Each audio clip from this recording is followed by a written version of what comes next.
क्या आप Airtel payment bank के रिटेलर हो? आप चाहते हो कि अगर किसी भी कस्टमर्स का, जैसे कि स्टेट बैंक हो सीएसपी या फिर बैंक ऑफ इंडिया का सीएसपी हो, तो आप उसमें देखोगे ज़रूर कि एक स्लिप दिया जाता है हर ट्रांजैक्शन के बाद, चाहे आप मिनी स्टेटमेंट निकालते हो या फिर कोई भी ट्रांजैक्शन करते हो, उनमें सभी में जो है एक आम तौर पर यही दिया जाता है कि स्लिप दिया जाता है हर ट्रांजैक्शन के बाद।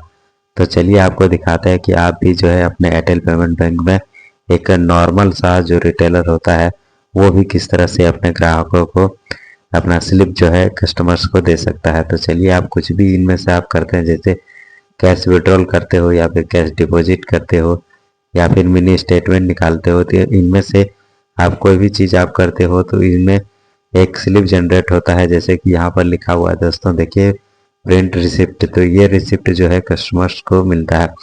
तो ये रिसिप्ट आपको अपने प्रिंटर में किस तरह से आप प्रिंट करके दे सकते हो। तो चलिए आपको बताते हैं। आपको जो है प्रिंट करने का दो तरीका है, तो दोनों तरीका को आप देख लेते हैं। तो पहला तरीका हमारा ये रहा। तो हमारा जो है पहला तरीका क्या है, थर्मल प्रिंटर, जो कि ये जो है दोस्तों 3000 प्लस में ही मिलता है और इससे स्लिप जनरेट हो जाता है। लेकिन ये संभव नहीं है कि हर रिटेलर जो है ये प्रिंटर ले ले, और ये मान लीजिए ले भी लेते हैं तो सबके लिए वो सही नहीं रहता है। ठीक है, तो आपके पास अगर एक नॉर्मल प्रिंटर है, जैसे कि प्रिंटर आपका कोई भी कंपनी का हो, कैनन हो या फिर कोई भी कंपनी का हो, तो इनमें आप चाहते हैं कि इसी नॉर्मल प्रिंटर में हम अपना मिनी स्टेटमेंट कस्टमर को निकाल के दें या फिर उसका कोई भी स्लिप आप जो है उनका कैश विड्रॉल का भी निकाल कर दे सकते हैं। तो कैसे दे सकते हैं, तो चलिए आपको दिखाते हैं। यहाँ पर पूरा वीडियो देखने के लिए आप हमारे चैनल पर बने रहिए। तो हम दिखाते हैं आपको कि जो है आप किस तरह से मिनी स्टेटमेंट अपना कस्टमर को कैसे निकाल कर दे सकते हो। तो आप जैसे ही कोई भी ट्रांजैक्शन करते हो उसके ऊपर में आपको प्रिंट रिसिप्ट का एक आइकॉन दिखता है। तो आप जैसे ही वहाँ पर आप क्लिक करते हो तो आपको जो है कुछ इस तरह से आएगा। आने के बाद देखिए दोस्तों, आपको यहाँ पर इस तरह का आइकॉन दिखेगा, जैसे कि आपका जो प्रिंटर है उस प्रिंटर का नाम दिखेगा यहाँ पर। तो हमारा जो यहाँ पर कैनन सीरीज जो हमारा 2010 का प्रिंटर है इसमें दिख रहा है। तो हम ये प्रिंटर है हमारा जो है, तो देख सकते हैं दोस्तों कि हमारा जो है पहले से ही यहाँ पर सेट है और हमने सेट करा हुआ है स्लिप के साइज में।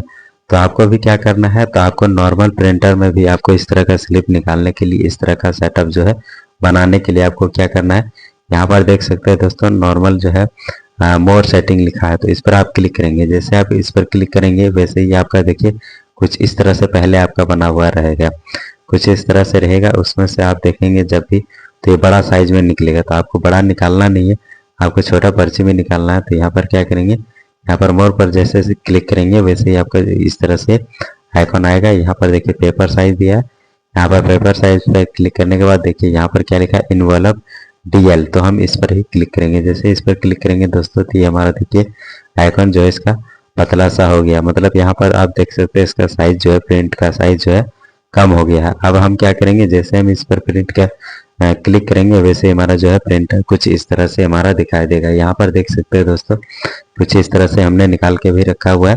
तो ये हमारा कस्टमर के लिए है जो कि उन्होंने निकाला हुआ है। तो चलिए और एक दिखाते हैं आपको स्लिप। यहाँ पर देखिए हमारा ये है कैश विड्रॉल का स्लिप, देख सकते हैं किस तरह से हमारा जो है छोटा सा स्लिप आया है। इसी तरह का आप जो है अपने कस्टमर्स को देकर आप जो है कस्टमर्स और बढ़ा सकते हैं। तो चलिए आज का वीडियो इतना ही। आप देख चुके हैं कि मिनी स्टेटमेंट हो या कैश विड्रॉल हो, किसी भी प्रकार का आप जो स्लिप निकालने के लिए नॉर्मल प्रिंटर में किस तरह से आप सेटिंग करके जो है एक स्लिप निकाल सकते हैं, वो भी कस्टमर्स को खुश करके। तो चलिए आज के वीडियो इतना ही।